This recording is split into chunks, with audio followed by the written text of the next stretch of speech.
Good morning, students. Now our next topic is Bohr atomic model. Okay, that one is our second chapter, structure of atom, and our next topic is Bohr's atomic model. Bohr's atomic model को two parts में divide किया हुआ है. First one is bore models of hydrogen atom. That one is first Bohr's model of hydrogen atom, है ना. Hydrogen atom में आपको ये बात ध्यान रखनी है, hydrogen contain only one electron. So on the basis of one electron bourse atomic model is based. Now, what is this? Niels Bohr in 1913 was the first explanation quantitatively of general features of hydrogen atom structure and spectrum. Niels Bohr ने 1913 में सबसे पहले hydrogen atom के structure और उसके spectrum पर work किया था, क्वांटिटेटिव एनालिसिस किया था उसके ऊपर नील्स बोर ने सबसे पहले. ठीक है, अब नील्स बोर के साथ में प्लांक्स थ्योरी भी साथ में चलती है. ठीक है, so on the basis of Planck's theory, on the basis of Planck's quantum theory, Bohr gave following assumptions. Clear, वो कौन कौन से assumptions थे जो बोर ने अपने थ्योरी में दिए थे. देखिए, फर्स्ट था इसके अंदर, in hydrogen atom electron revolve around the nucleus in closed circular orbit. ये आप अच्छी तरह जानते हो कि न्यूक्लियस जो होती है उसके चारों तरफ जो ऑर्बिट्स बने होते हैं, इनके अंदर कौन रिवॉल्व करता है? इलेक्ट्रॉन इनमें रिवॉल्व करते हैं, क्योंकि हाइड्रोजन में केवल एक ही इलेक्ट्रॉन होता है. ओके, तो ये जो इलेक्ट्रॉन है ये इसके अंदर सर्कुलर पाथ में रिवॉल्व करता रहता है. ये इसका फर्स्ट था assumption. Second one is the angular momentum of electron is integral multiple of h upon 2 pi. Okay, angular momentum की वैल्यू फाइंड आउट करने का फॉर्मूला दिया था बोस ने, M V R equal to N H upon 2 pi. Third जो postulate था वो था each circular orbit possess certain energy levels. ये आप अच्छी तरह जानते हो, जिनको अपन ऑर्बिट्स कहते हैं, और वी कैन डिनोटेड बाय के एल एम एन और 1 2 3 4. एन की जो वैल्यू है, एन की जो वैल्यू है इसके अंदर वो क्या हो सकती है? N equal to 1 2 3 4 dot dot dot dot, और इट में बी के एल एम एन, ये आप 9th क्लास में पढ़ के आए हो. नेक्स्ट जो था इसके अंदर वो क्या है, देखो आप, the energy of orbit does not change with time. Okay, orbits की जो एनर्जी है एन इक्वल टू 1 2 3 4, इन ऑर्बिट्स की जो एनर्जी वो टाइम के अकॉर्डिंग कभी भी चेंज नहीं होती है. ये भी बोर्ड ने अपने एग्जाम में कहा था. Fifth one is very important. Fifth जो है ज़्यादा इंपॉर्टेंट, जिसको हमको पढ़ना है अभी. फिफ्थ में क्या लिखा हुआ है? During the transmission of between two states absorb और emitted radiation is given by the following expression. इसका मतलब क्या हुआ? देखो, इसका मतलब ये है कि जब इलेक्ट्रॉन लोअर एनर्जी लेवल, जैसे यहाँ पर मैंने लिखा है ये लोअर एनर्जी लेवल है, ये है हायर एनर्जी लेवल्स. किसके? किसी भी, जैसे हाइड्रोजन की बात की आपने, हाइड्रोजन के लोअर एनर्जी लेवल में एन इक्वल टू 1 में एक इलेक्ट्रॉन प्रेजेंट है. ये एनर्जी गेन करके लोअर से हायर एनर्जी में लेवल में चला गया. इसने क्या किया? एनर्जी इसने एब्जॉर्व की. तो एनर्जी एब्जॉर्व करने के बाद में ये क्या हुआ? लोअर से हायर एनर्जी लेवल में चला गया. अब ये जब हायर से वापस लोअर में आता है, तो हायर से लोअर में आते समय ये जितनी एनर्जी इसने एब्जॉर्व की थी उतनी ही एनर्जी क्या करता है? वापस से इमिट भी करता है. ठीक है, रिलीज करता है. तो इस समय जो एनर्जी इमिट की और जो एनर्जी इसने एब्जॉर्व की, उसमें क्या रिलेशन होता है रेडिएशंस का, वो हम देख रहे हैं. यहाँ पर क्या लिखा हुआ है देखो इसके अंदर, during the transmission between two states absorb और emitted radiation is given by the following expression. E2 equal to del E equal to E2 minus E1. Okay, that expression is given by what? Del E equal to, and you know very well that del E equal to H nu. तो nu equal to क्या हो जाएगा? ये E2 minus E1 upon H. E2 क्या है यहाँ पर? E2 is a higher energy level, E1 is a lower energy level. मतलब कि E1 से इलेक्ट्रॉन E2 में चला गया है. अब जब वो E2 से वापस नीचे आता है तो वो एनर्जी इमिट करता है, इसलिए ज़्यादा एनर्जी जो है वो किसकी हो गई? E2 की हो गई. इसलिए मैं ज़्यादा में से कम को माइनस किया है. Del E equal to E2 minus E1, और डेल E इक्वल टू होता है H न्यू. तो न्यू इक्वल टू क्या हो गया? Frequency equal to del E upon H, या फिर E2 minus E upon H हो जाएगी. That is known as Bohr's frequency. क्या कहते हैं इसको? हम बोर्स फ्रीक्वेंसी कहते हैं. ये जो फॉर्मूला आपके सामने नजर आ रहा है, that formula is related to Bohr's frequency. तो nu equal to E2 minus E upon H. तो अगर हमारे पास में हायर लेवल और लोअर लेवल की एनर्जी की वैल्यू हो, तो प्लांक्स कांस्टेंट वैल्यू तो फिक्स होती है, ये 6.626 इंटू 10⁻⁻34. उसकी वैल्यू रख के हम फ्रीक्वेंसी की वैल्यू फाइंड आउट कर सकते हैं कि जब इलेक्ट्रॉन हायर से लोअर में आ रहा है तो कितनी फ्रीक्वेंसी की एनर्जी, जो एनर्जी इमिट कर रहा है उसकी फ्रीक्वेंसी कितनी है. ठीक है, 6 नंबर पर देखो क्या लिखा हुआ है. The revolving electron electronic centrifugal force is equal to centripetal force. तो सेंट्रीफ्यूगल फोर्स सेंट्रीपिटल फोर्स से इक्वल होता है, ये आप जानते हो, तभी इलेक्ट्रॉन अपनी ऑर्बिट में कंटिन्यू चक्कर लगा रहता है और उससे बाहर नहीं निकल पाता है वो। तो that formula is mv square upon R equal to Z square upon R square. ठीक है, एक तो सेंट्रीफ्यूगल फोर्स और दूसरा क्या है सेंट्रीपिटल फोर्स, दोनों एक दूसरे के इक्वल हो गए।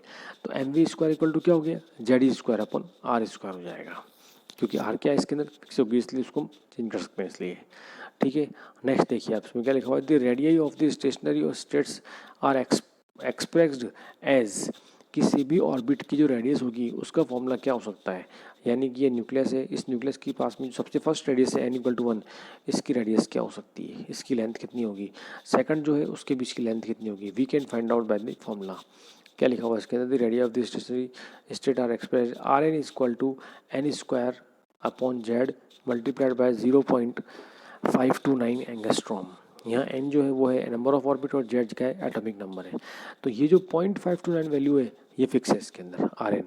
तो किसी भी ऑर्बिट की हम रेडियस फाइंड आउट कर सकते हैं, n वैल्यू रखनी है और z की आपको z वैल्यू यहाँ पर रखनी है। Okay, as n increases the value of r will be increase, जैसे जैसे n की वैल्यू इंक्रीज होगी वैसे वैसे रेडियस भी क्या होती जाएगी, इंक्रीज होती जाएगी, क्योंकि जो न्यूक्लियस है उससे जो शेल है उसकी जो डिस्टेंस है वो बढ़ती जाएगी, वो अगर बढ़ेगी तो रेडियस भी क्या होती जाएगी, इंक्रीज होती जाएगी। नेक्स्ट देखिए, the most important property associated with the electron is energy of its stationery state. किसी भी स्टेशनरी स्टेट की एनर्जी कितनी होगी, है ना, जिसमें ऑर्बिट के अंदर इलेक्ट्रॉन प्रेजेंट होगा ना, उस स्टेशनरी स्टेट की एनर्जी कितनी होगी। तो उसको हम फाइंड आउट कैसे करेंगे, देखो यहाँ एक फॉर्मूला लिखा हुआ है मैंने कोने में, E N equal to R H minus R H upon N square. ये क्या है आपके, आर एच रिडबर्ग कॉन्स्टेंट है, तो माइनस रिडबर्ग कॉन्स्टेंट अब in bracket 1 upon N square. इसको मैं कैसे और लिख सकता हूँ, इसको मैं लिख सकता हूँ इस फॉर्मूले के हिसाब से, E N equal to -2.18 into 10 to -18, ये रिडबर्ग कॉन्स्टेंट की वैल्यू है, -2.18 into 10 to the -18 multiplied by Z square upon N square joule per atom. अब अगर हम केवल हाइड्रोजन एटम की बात करेंगे तो हाइड्रोजन एटम के लिए क्या हो जाएगा, जेड की वैल्यू 1 हो जाएगी, तो E1 इक्वल टू क्या हो जाएगा, ई एन की जगह पर हम लिखेंगे E1 equal to -2.18 into 10 to the 18 -18 upon N square. ये जो वैल्यू थी जेड की, ये तो 1 हो गई जूल पर एटम। ठीक है, अगर एन की वैल्यू 2 है तो उसको हम क्या करेंगे, -2.18 इंटू 10 to the -18 अपॉन 2 का स्क्वायर हो जाएगा, ये 2 का स्क्वायर होगा तो उसकी जो वैल्यू है वो ही निकलेगी। तो किसी भी स्टेशनरी स्टेट की जो एनर्जी है वो हम इस फॉर्मूले से फाइंड आउट कर सकते हैं। Explanation of line spectrum of hydrogen, ठीक है, ये भी एक सब टॉपिक है इसका। इसमें लिखा हुआ है radiation is absorb if electron moves from lower energy level to higher energy level, where is the radiation is emitted from if the electron moves from higher energy level to lower. ये तो मैं आपको पढ़ा सकूँ पहले ऊपर कि जब इलेक्ट्रॉन जब लोअर से हायर में जाएगा तो वो एनर्जी एब्जॉर्ब करेगा। ठीक है, चाहे हमें उसको रेडिएशन एनर्जी देनी पड़ेगी हीट एनर्जी की फॉर्म में, और जब वो हायर एनर्जी लेवल से नीचे आता है तो जितनी एनर्जी उसने एब्जॉर्ब की थी उतनी एनर्जी वो इमिट करेगा। अब ये इमिट होने वाली एनर्जी की फ्रीक्वेंसी क्या हो सकती है, ये उस एनर्जी के ऊपर डिपेंड करता है, रेडिएशन के ऊपर डिपेंड करता है कि वो किस फ्रीक्वेंसी की है। ठीक है, यहाँ क्या लिखा हुआ देखो आप, the energy gap between two orbitals are given by del E equal to E F minus E N. Electron lower से हायर में गए ना, या हायर से लोअर में है, तो उसके लिए एक फॉर्मूला डिराइव किया गया है, वो है आपके del E equal to E F minus E I. E F क्या है, ई एफ ये है आपके final, F for final, I for initial, final energy minus initial energy, final energy minus initial energy. E F को और ई आई को हम कैसे लिखेंगे वो देखो आप, तो del E equal to minus R H upon N F square और minus R H upon N I square, मतलब कि फाइनल का स्क्वायर और इनिशियल का स्क्वायर, ये अपन रखा है। अब देखो आप इसके अंदर आर एच को मैं कॉमन ले लूँगा, इसके अंदर हम जब आर एच को कॉमन लेंगे यहाँ पर, तो डेल ई इक्वल टू क्या हो जाएगा, R H in bracket 1 upon N I square minus 1 upon N F square, initial energy minus final energy हो जाएगी। तो आर एच की वैल्यू आप यहाँ रखो, आर एच की वैल्यू क्या होती है 2.18 into 10 to the power -18 joule और 1 N square upon N square. तो इसकी वैल्यू, इस वैल्यू से अपन ये फाइंड आउट कर सकते हैं कि कितनी एनर्जी में चेंज आ रहा है अगर इलेक्ट्रॉन लोअर से हायर या हायर से लोअर में आ रहा है तो। Okay, the the frequency nu associated with the absorption और and emission of the photon can be evaluated by the using equation. ये वही इक्वेशन आ गई, nu equal to del E upon H equal to R H upon H हो जाएगा। H आपके है Planck's constant और आर एच आपके क्या है, रिडबर्ग कांस्टेंट है।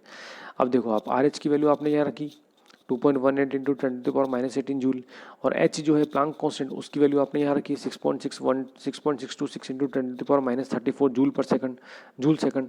तो और इन दोनों की वैल्यू रखने के बाद मल्टीप्लाई किया, डिवाइड किया, तो क्या आया 3.29 इंटू 10⁻15 और साथ में आया 1/ni² माइनस 1/nf² हर्ट्स। ये है फ्रिक्वेंसी, किस रेडिएशन जो किस फ्रिक्वेंसी की है, एब्जॉर्ब होते समय और इमिट होते समय। ठीक है, इसके आगे लिखा हुआ है दी वेव नंबर। अब अगर आपको वेव नंबर फाइंड आउट करना है न्यू बार, तो न्यू बार इक्वल टू क्या होता है आप जानते हो, nu bar equal to nu upon C होगा। सी यहाँ पर क्या है, सनलाइट की स्पीड है, light speed 3 into 10⁸ metre per second. ठीक है, और न्यू जो है वो भी आपने ऊपर फाइंड आउट किया है 3.29 इंटू 10⁻15, ये आपका न्यू था। दोनों को डिवाइड करने पर आंसर आता है 1.09677, ये आपका आंसर आता है इसका। Nu bar equal to 1.09677 1/ni² minus 1/ni²। ये इसका फाइनल इक्वेशन है by which we can find out the energies.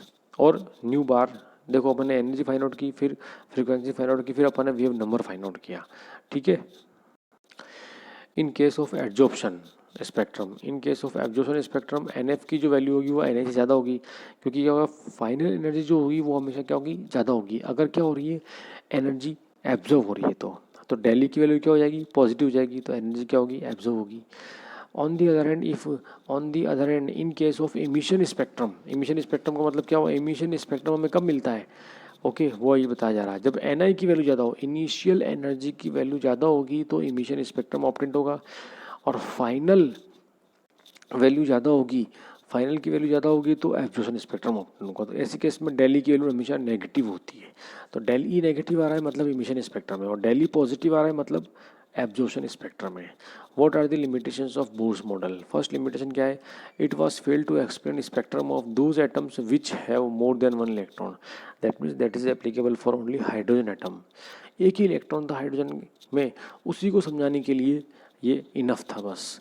दूसरी जो थ्योरी है इसकी वो क्या लिखी हुई है, देखो इसके अंदर कि bourse theory failed to account for the effect of electric field and magnetic field on the spectrum of ions and atoms। जैसे बोर्स ने अपने प्रैक्टिकल जो भी किया था लैब में, उन पर इलेक्ट्रिकल और मैग्नेटिक फील्ड अप्लाई नहीं किया उसने, तो अगर उसके प्रैक्टिकल के ऊपर इलेक्ट्रिक और मैग्नेटिक फील्ड अप्लाई किया जाए and what is the effect of these electrical and magnetic field, उसको समझाने पे क्या हुआ, बोर्स फेल हो गया था। These two are the limitations of Bohr's atomic model. देखिए यहाँ एक न्यूमेरिकल लिखा हुआ है, इस न्यूमेरिकल को अपन पढ़ते हैं यहाँ पर अभी, just a minute। What are the frequencies and wavelength of a photon emitted during the transmission of n equal to 5 state to n equal to 2 state in the hydrogen atom। Hydrogen atom की एक electron की बात हो रही है, और question ये पूछा जा रहा है कि हाइड्रोजन का इलेक्ट्रॉन, जैसे ये जो न्यूक्लियस है, न्यूक्लियस की चारों तरफ n इक्वल टू 1, इस तरीके से समझाता हूँ, ये न्यूक्लियस है, इसके ऊपर n इक्वल टू 1 2 3 4 और 5, इलेक्ट्रॉन 5 से आ गया है कहाँ पर, 2 स्टेट के अंदर। इलेक्ट्रॉन जंप करके हायर टू लोअर आ रहा है, मतलब कि 5th ऑर्बिट से वो 2nd ऑर्बिट में आ गया है। ऐसे केसेस में उसकी फ्रीक्वेंसी और वेवलेंथ क्या होगी, मतलब वो लाइट जो है वो इमिट करेगा, है ना, लाइट मतलब फोटोन जो है रेडिएशन इमिट करेगा, उस रेडिएशन की एनर्जी और उस रेडिएशन की फ्रीक्वेंसी और वेवलेंथ क्या होगी वो हमें फाइंड आउट करनी है। तो एन आई तो क्या हो गया, ऊपर से आ रहा है, तो फर्स्ट क्या हो गया, एन आई की वैल्यू क्या है 5 हो गई, एन एफ की वैल्यू क्या है 2 हो गई। एन एफ और एन आई ध्यान रखना, समझना आप इस बात को, एन आई का मतलब इलेक्ट्रॉन जहाँ प्रेजेंट है वो है, और वो कहाँ जा रहा है वो होगा N F. This transition gives the spectral line in the visible region, okay, of the Balmer series, क्योंकि अपन ने पढ़ा था कि इलेक्ट्रॉन एन इक्वल टू 5 से 2 पे आता है तो बाउमर सीरीज ऑप्टेंट होती है हाइड्रोजन स्पेक्ट्रम के अंदर। ठीक है, अब उसका अपन ने फॉर्मूला लगाया, del E equal to 2.18 into 10⁻18 joule 1/5² minus 1/2², final minus initial, तो ये आ गया आपका डेल ई की वैल्यू आ गई। तो डेल ई की वैल्यू माइनस आ रही है, इसका मतलब ये क्या हो गया, एमिशन स्पेक्ट्रम हो गया। ठीक है, इसके बाद क्या लिखा हुआ, दी फ्रीक्वेंसी ऑफ फोटोन, तो del E nu equal to del E upon H होता है, तो डेली की वैल्यू अभी आपने फाइंड आउट की ऊपर, डेली की वैल्यू कितनी आई थी 4.58 इंटू 10⁻9, और एच की वैल्यू आपको पता है प्लांक्स कांस्टेंट होता है एच, तो इसकी वैल्यू से लास्ट में आंसर आता है 6.91 इंटू 10⁻14 हर्ट्स। ये आती है म्यू की वैल्यू। जो रेडिएशन इमिट हो रही है वो किस फ्रिक्वेंसी की है? 6.91 इंटू 10⁻14 फ्रिक्वेंसी की है, ठीक है। और lambda is equal to C upon nu. तो सी की वैल्यू क्या होती है? सनलाइट की स्पीड है सी, तो वो कितनी होती है? 3 इंटू 10⁸ मीटर पर सेकंड। और अभी आपने न्यू की वैल्यू पर फाइंड आउट की 6.191, इससे आता है 434 नैनोमीटर। 434 नैनोमीटर क्या आता है? विजिबल स्पेक्ट्रम को शो करता है। अगर हम इलेक्ट्रोकेमिकल स्पेक्ट्रम में देखें तो 434 नैनोमीटर विजिबल स्पेक्ट्रम के अंदर आता है। एक और न्यूमेरिकल देखिए, calculate the energy associated with the first orbit of helium plus what is the radius of this orbit. हमें एनर्जी निकालनी है। एनर्जी निकालने का फॉर्मूला मैंने आपको बताया था 2.18 into 10⁻18 Z square upon N square. तो यहाँ पर देखो जेड स्क्वायर की जो वैल्यू है वो कितनी हो गई? 2 हो गई। जेड तो 2 है क्योंकि हीलियम है, हीलियम का एटॉमिक नंबर 2 होता है। और एन की वैल्यू कितनी हो गई? 1 हो गई। इसमें एन की वैल्यू 2 होती अगर केवल हीलियम होता। अब हीलियम क्या है? प्लस फॉर्म में प्रेजेंट है, तो प्लस फॉर्म में प्रेजेंट है इसका मतलब हीलियम का सेकंड इलेक्ट्रॉन निकल चुका है। अब एक इलेक्ट्रॉन प्रेजेंट है, वो कहाँ प्रेजेंट है? n=1 के अंदर प्रेजेंट है। तो इसको जब सॉल्व किया तो इसका आंसर आता है -8.72 into 10⁻18 joule. Radius find out करने का फॉर्मूला मैंने आपको लिखवा रखा है Rn point n square upon Z square. Rn=n² upon Z square multiplied by this one. इसकी वैल्यू करेंगे तो इसका नैनोमीटर में ये आंसर आता है, ठीक है। तो we can find out the wavelength and the radius of the helium plus atom. Yes, now our next topic is dual behaviour matter. Dual behaviour matter समझाया था, डी ब्रोगली का कंसेप्ट था, लेकिन इसको बाद में दिया गया था प्लांक्स और आइंस्टीन के थ्रू, ठीक है। क्या कहा देखो इसके अंदर, de Broglie in 1924 propose that matters like radiation exhibit dual behaviour both the particle and wave particle, ठीक है। कोई भी जो माइक्रोस्कोपिक पार्टिकल होता है वो या तो पार्टिकल की तरह बिहेव करेगा या वो वेव की तरह बिहेव करेगा। लेकिन डी ब्रोगली ने कहा था कि कोई भी माइक्रोस्कोपिक पार्टिकल, कोई भी मैटर है, वो पार्टिकल और वेव दोनों की तरह बिहेव कर सकता है। तो that is our topic, dual behaviour of matter. This means that photon has momentum as well as wavelength. तो फोटोन जो है, लाइट जो है, अगर लाइट की अगर हम बात करें कि वो वेव और पार्टिकल दोनों की तरह बिहेव कर रही है, इसका मतलब उसका मोमेंटम भी होगा और उसकी वेवलेंथ भी होगी, ठीक है। आगे लिखा हुआ है electron also have the momentum as well as wavelength. Electron की वेवलेंथ भी होती है और इलेक्ट्रॉन का मोमेंटम भी होता है। एंगुलर मोमेंटम फाइंड आउट किया आपने। So according to Planck's theory, अब आप इसको एज इट इज बुक में कॉपी में उतारना है, नोट्स हैं आपके। According to Planck's theory E = H nu और according to Einstein theory E = mc²। दोनों फॉर्मूलेस को हमने मर्ज किया तो एच न्यू इक्वल टू क्या हो गया? mc² हो गया। तो h equal to nu equal to क्या होता है? C upon lambda. तो h c upon lambda equal to mc² हो गया। अब देखो h upon lambda equal to m c से सी कैंसिल हो गया। H upon lambda equal to m c, तो लेमड़ा इक्वल टू क्या हो गया? H upon m c. Lambda equal to h upon m c हो गया। यहाँ पे हमने क्या किया है? सी को वी माना है हमने यहाँ पे, क्योंकि पार्टिकल की तरह बिहेव कर रहा है तो उसकी वेलोसिटी होगी। तो सी इक्वल टू वी हो गया। तो लेमडा इक्वल टू क्या हो गया? एच अपॉन एम सी, या फिर lambda equal to h upon m v. ये फाइनल आ रहा है lambda equal to h upon m v. और ये आप जानते हो कि मोमेंटम क्या होता है? P equal to m v होता है। तो momentum p equal to m v होगा तो lambda equal to h upon p हो जाएगा इसका फॉर्मूला। तो lambda equal to h upon p होगा अगर, तो lambda is inversely proportional to p. So the wavelength of any particle inversely proportional to its moment, ठीक है। एक क्वेश्चन दिखा हुआ है यहाँ पे, what will be the wavelength of a ball of a mass 0.1 kg moving in the velocity of 10 metre per second. एक ball की वेवलेंथ निकालनी है अगर वो 10 मीटर पर सेकंड की स्पीड से मूव कर रही है और उसका जो वेट है वो 0.1 kg है। तो इसका फॉर्मूला क्या दिया हुआ है? Lambda equal to h upon m v. H की वैल्यू आपकी फिक्स होती है, एम कितना है इसका? 0.1, और इसकी वेवलेंथ और वेलोसिटी कितनी है? 10 मीटर पर सेकंड। सोल्व किया तो आंसर आता है 6.26 इंटू 10⁻−34 मीटर। ये निकल रही है इसकी वेवलेंथ एक बॉल की। सेकंड क्वेश्चन दिया हुआ है, calculate the mass of photon with wavelength 3.6 angstrom. किसी फोटोन का मास निकालना है, मतलब कि जो लाइट है उस वो कितना वेट है, उस लाइट का मास कितना है वो निकालना है आपको। लैम्बडा की वैल्यू कितनी दी हुई है? 3.6 एंगस्ट्रॉम। एंगस्ट्रॉम में दी हुई है, उसको हम मीटर में कन्वर्ट करेंगे तो ये हो जाएगा 3.6 इंटू 10⁻10 मीटर, क्योंकि वन एंगस्ट्रॉम इक्वल टू होता है 10⁻10 मीटर। अब देखो आप, velocity of photon equal to क्या हुआ? Velocity of photon equal to velocity of light. तो ये क्या होगा? M equal to h upon lambda v. H की वैल्यू रखी, लेमडा की वैल्यू रखी जो आप यहाँ पे अपने एंगस्ट्रॉम में, और सी की वैल्यू रखी, सी मतलब वैल्यू लाइट की वेलोसिटी। तो एम की वैल्यू आ रही है 6.135 इंटू 10⁻−29 किलोग्राम। ये उस फोटोन का वेट है जिसकी वेवलेंथ की वैल्यू थी 3.6 एंगस्ट्रॉम थी। नेक्स्ट टॉपिक है हाइजेनबर्ग अनसर्टेनिटी प्रिंसिपल। ये आपके फिजिक्स में भी आता है। According to this principle it is not possible to measure simultaneously both the position and momentum of a microscopic particle with the absolute accuracy. क्या लिखा हुआ है, ये आपको ऐसी लाइन लिखनी है। ये समझा रहा है आपको कि किसी भी इलेक्ट्रॉन की हम दो चीज़ एक साथ मेज़र नहीं कर सकते हैं। क्या, जैसे मान लो इलेक्ट्रॉन इस ऑर्बिट में प्रेजेंट है, E=n=2 में प्रेजेंट है, तो उस इलेक्ट्रॉन की वैल्यू पोजीशन क्या है और उसका मोमेंटम क्या है, उस इलेक्ट्रॉन की पोजीशन और उसका मोमेंटम एक साथ फाइंड आउट नहीं कर सकते हैं। That is known as Heisenberg uncertainty principle. ठीक है, देखो एक बार पढ़ो वापस क्या लिखा हुआ है। According to this principle it is not possible to measure simultaneously, एक साथ, both the position and momentum, ये लाइन इंपॉर्टेंट है, both the position and momentum of microscopic particle with the absolute accuracy. ठीक है, देखिए क्या लिखा हुआ है मैथमेटिकली, इसको हम एक्सप्रेस करेंगे del x multiplied by del p x, okay, greater than h/4π। यहाँ पे डॉट जो लगा हुआ है ये इसका मतलब है मल्टीप्लाई। ठीक है, तो p क्या हो जाएगा, p हो जाएगा mv(x), तो del x dot del mv(x), okay, greater और सिमिलर देन h/4π। ठीक है, ये h/4π की वैल्यू फिक्स होती है, यहाँ पर आएगी तो del x equal to del v x, तो इट्स ग्रेटर देन h/4πm।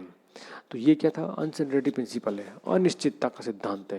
कहने का मतलब क्या हुआ इसके अंदर कि हमें ये पता, हम एक साथ दो चीज़ों का पता नहीं लगा सकते हैं। तो यहाँ पर देखो आप क्या लिखा हुआ है, del x equal to uncertainty of position और del p x equal to uncertainty of momentum.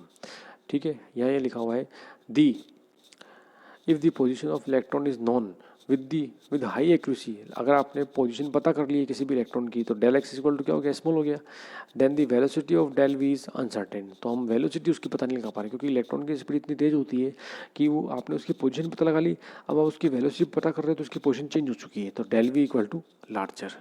Okay, that is known as Heisenberg uncertainty principal.